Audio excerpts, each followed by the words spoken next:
They could have been mythological.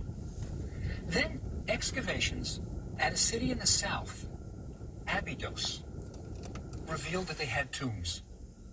These are kings with names like Aha, Den, Zur, early kings. We know something about Aha. He founded the first capital city at Memphis. As a matter of fact, the word Egypt comes from Memphis. Originally, Memphis was called Hecapata. It was the place of the god Ptah. Memphis. And when the Greeks came in, the first big city they hit was Memphis. Said, what's the name of this place? Hecapata. Became Egypta, which became Egypt. So Egypt really comes out of Memphis, the first capital.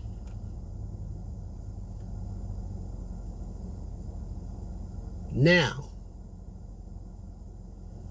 in the United States, if you go to a little place called Tennessee, one of the most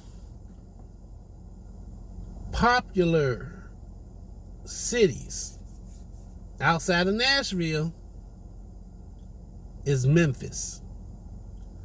Why is that? Where did the name Memphis, Tennessee come from? But it's not just Tennessee. It's a lot of the so-called 50 states in America. Like I said, y'all, as we dive deeper into this thing, you're going to find out where the source come from. It wasn't some little old white man who just happened to wake up one morning with epiphany. Oh, I'm going to name this town Memphis. I'm going to name this town Charlotte. No. He stole it from some black people in Africa that was way too nice. And they got. They got finessed for all their stuff, including their people. And that's why us Negroes are here in the United States today. So, it is what it is. They say you can't go back home, so I guess we just gonna have to call it a life and make America our home. Of course, you'll always have people that's gonna try to deter you from being your best self. That they can try it. They might win the battle, but they're not gonna win the war. No, I don't think so. I have faith in my people. I might not have faith in my generation, but I have faith in my people. Sooner or later, somebody's going to do something epic, and it's going to bring all of us up. They ain't got to like us, but they need to respect us. And with that being said, let's dive into it.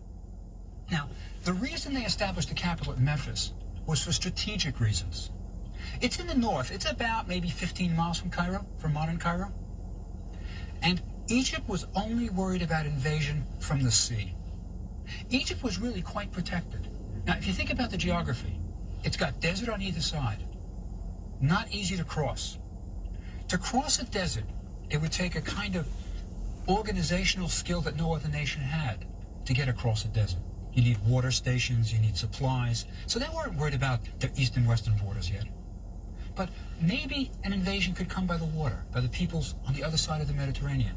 So if you establish your capital at Memphis, you've got a bit of a buffer, you can hear them coming, and then you can repulse them. So Memphis becomes the capital. One more thing. I just remembered something. It'll probably come up later in a later lecture. But while it's on my mind now, let's see if I can find it. I have to go back. It was something I heard about the Nile River. And it made me think about, that Easter special we all saw back in the day with Charlton Heston playing Moses, and how God helped him part the Red Sea and made the Nile turn red with blood. that movie. What the professor said in an earlier piece made me remember that movie. And if I can find just that one section, I'm going to play it for you. It has a single king. But the king was not a god. You rule a nation. And Plato came up with no ifs, ands, or buts. So Plato and speak, exploring, and Bruce going, because he was carrying with it the topsoil, inundation, during inundation. Now let me just, but more important than an army, much more important, you can marshal Okay, it's coming the up now. resources of a country by fiat. You say it and it's done. And you can get great things done. And let me say exactly what I mean by that. Irrigation ditches. Now, if you remember, Herodotus, our Greek tourist, said that Egypt is the gift of the Nile. What he meant was that the rich topsoil is deposited during inundation. Now, let me describe inundation for you as the Egyptians saw it. First, understand that inundation, when the Nile rose and overflowed its banks, was not viewed as a natural phenomenon. The Egyptians did not know the source of the Nile. As a matter of fact, we didn't know the source of the Nile until the middle of the 19th century. That's why you had guys like Burton and Speke exploring, and Bruce going in search of the source of the Nile. Now, the main cause of inundation is the monsoon season in Ethiopia. The waters torrent down, pour into the Nile, and as the Nile flows northward, you get two Niles joining at Khartoum, the white. Y'all got to hear this next part. You all have to hear this next part. This is scientific research. Okay? Somebody went to Egypt, watched the Nile go up, watched the Nile go down, watch what happened in between, watch what happened afterwards, and recorded it. Some people say the earth is flat. Some people say the earth is round. I think it's round. That's just me. I think the earth is round. And from my generation's understanding, how could anybody assume that the earth was flat? I mean, it's possible, given the technology and the knowledge that they had access to back then. You know, you can only see over the horizon so far. And you can't see anything else. But we all know that there are so many people on planet Earth. If the earth was flat, somebody beat and fell off by now.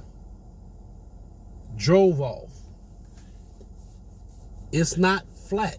It's round. We've proven it. Those are just facts. So, the information that I'm getting ready to introduce you to right this moment, I want you guys to pay close attention to what the professor is saying. In the Blue Nile. Now, think about what the Egyptians saw during inundation. First, the Nile turned red.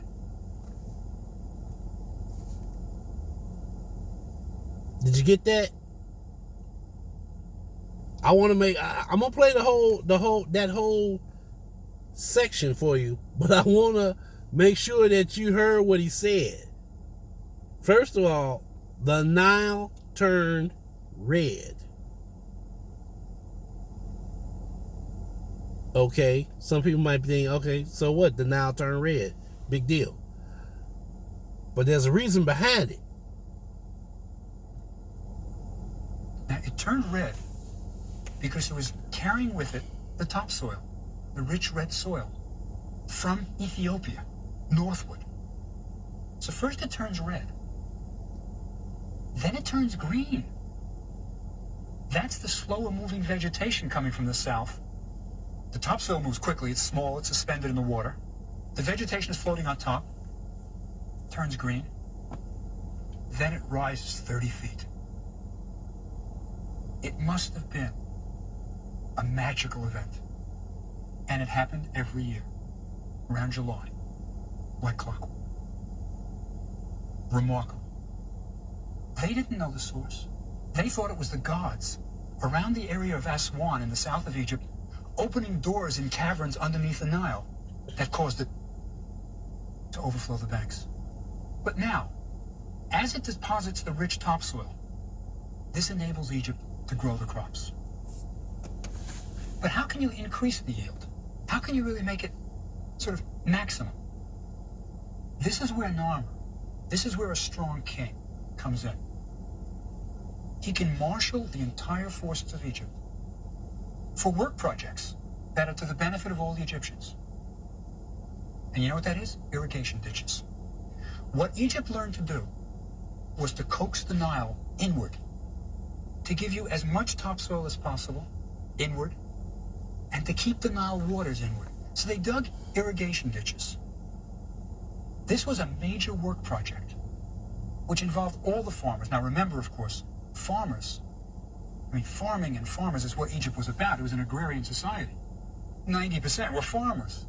So you take all the farmers, and you say, it's time to get ready. The inundation is coming. The priest astronomers knew when it was coming. And you start digging the irrigation ditches, so that when the floods come, and it overflows the banks, it'll bring the water inland, and you've got fields and fields to irrigate. That's what you can do if you have a powerful, centralized government. So Egypt is the first nation in history with a powerful, centralized government. You know, Egypt will have times when the government collapses, when horrible things happen. We call them intermediate periods. We don't even know. They're dark ages. But they will always go back to a pharaoh, a god king as the ruler. Because that was the government they knew that worked. So, he's saying that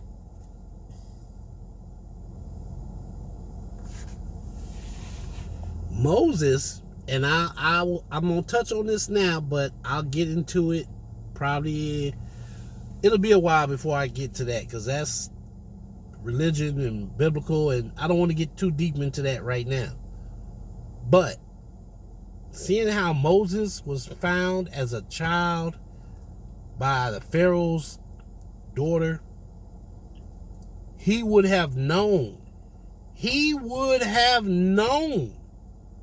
that the freaking river floods every year and it turns red. And I've always said that I feel that there is a God. I believe there's a God. I believe in Jesus and his teachings. But at the same time, I feel that there are wicked men who will try to use the Bible for their own selfish means, to try to intimidate people to do what they want them to do by fear. Oh, the river's gonna turn red with blood. The river turns red every year. So what? We serve a God that has a bloodlust? Even though he said he wouldn't kill a whole entire people anymore, like by fire or by flood or whatever the agreement was. But every year he just go on a bloodlust and decide, hey, we're going to kill up a couple of 100 people and throw their bodies in the river and let the blood just wash upstream. Yeah, exactly. It makes no sense. But again, I'm not going to get too deep into that. But I just thought that was a fun fact. That at that time in history, the Nile River flooded every year and it turned red. Not because of some mystical power, but because of red clayish soil. The soil was red. So therefore, just like you got like sand that look kind of brown, light brown sand, regular sand. Then you got white sand. I've only ever seen white sand in pictures, on movies. White sandy beach, I've heard of it, I've seen it, but not in person. But evidently it exists. There is a such thing as white sand. So why do we as a society persist in doing things the wrong way, or trying to manipulate people into doing things that's only benefiting one person or a small group of people instead of the whole society? You got people homeless, people starving because the government ain't right. Nobody wants to go back to a kingship because they don't trust the king. Well, a lot of people ain't trusting the way the government is set up now. So, that being said, let's get back on track to where we should have been. And how, where the bureaucracy was a serach. Remember the palace facade, that rectangle? Egypt simply thought it was their right. They're paying the workmen, the diggers, and they expected the diggers to bring everything that they found. But it didn't happen that way. Okay. It was often said in the 19th century of certain excavators, they only found large statues, never small objects. What that meant was the workmen were stealing the small objects to sell on the antiquities market. Petrie wanted to do away with this. So what Petrie did was, when anybody found a small object, perhaps gold, perhaps just a beautiful bracelet, he would look at the object and pay the workman the fair market value. So he knew that he got all of the small objects on his digs. Well, it paid off for Petrie at Abydos. He was away from the tomb while the workmen were excavating, and it was the tomb of the king Zur. And the workman came to him, and he said, "We found a mummy's arm. Found a mummy's arm. And on it is a gold bracelet." Now, Petrie's workmen had been trained not to move things. The arm was in a wall. It was somehow stuck in a wall. Probably what happened was robbers came, robbed the tomb. One robber finds this mummy of the arm, finds the arm with bracelets on it, doesn't want his fellow robbers to see that he's got something good, hides it in a wall, then leaves, but never returned to get it for some reason. So the workman came and said, "Professor Petrie, we've got a mummy's arm with gold bracelets on it." So Petrie had the arm brought to him. Now, it had two bracelets. One was a gold bracelet with serachs, those rectangles that represent the king, right, the palace. And on top of them, falcons, little gold falcons. This was a king's bracelet. This is the oldest royal jewelry we have, the arm of Zur. Now, I'll tell you what Petrie did. Petrie looked at it, and to establish the value, he took the gold bracelet, and he weighed it against English gold sovereigns. And he gave the workmen the gold sovereigns. So he gave them the gold value. They were very happy, and Petrie had the oldest royal jewelry, which might otherwise have been stolen. Tell you what happened to the bracelet after, and the mummy's arm. The mummy's arm, which is the oldest relic of a pharaoh we have, was sent to the Egyptian Museum in Cairo. Now, this is in the 1890s, late 19th century. And the curator, Bruges, of the Egyptian Museum in Cairo, looked at the jewelry, was very impressed, took off the jewelry, and threw away the arm. The oldest royal body, or part of a body that we have, was thrown away. Now, Petrie, in his later memoirs, had a wonderful thing when he was recounting this incident. When he talks about the curator throwing away the arm of King Zur, he says, "Sometimes a museum is a dangerous place." But that's what happened to King Zur. But these burials at Abydos are important because they established that these kings that we knew only in name before are real people. They lived, they walked the earth. Now, there's a bit of a mystery about these burials, and it's still disputed. There are two burials for these kings. There's a burial also in the north for these pharaohs. They have another burial at Saqqara. Now, Saqqara, the name Saqqara, comes from a god's name, Sokar, who was a god of the dead, one of the gods of the dead. Sokar became Saqqara, the place of Sokar. And Saqqara was used as an Old Kingdom burial in the early part of Egyptian history for a long time. Now, why are these kings, why do they have tombs both at Saqqara and Abydos? Well, all right. Well, I don't know why they have two burials. Why do people have two cars? Why do people have two phones? Don't know. But we're going to find out in our next conversation. So, that being said, I will see you later. Bye.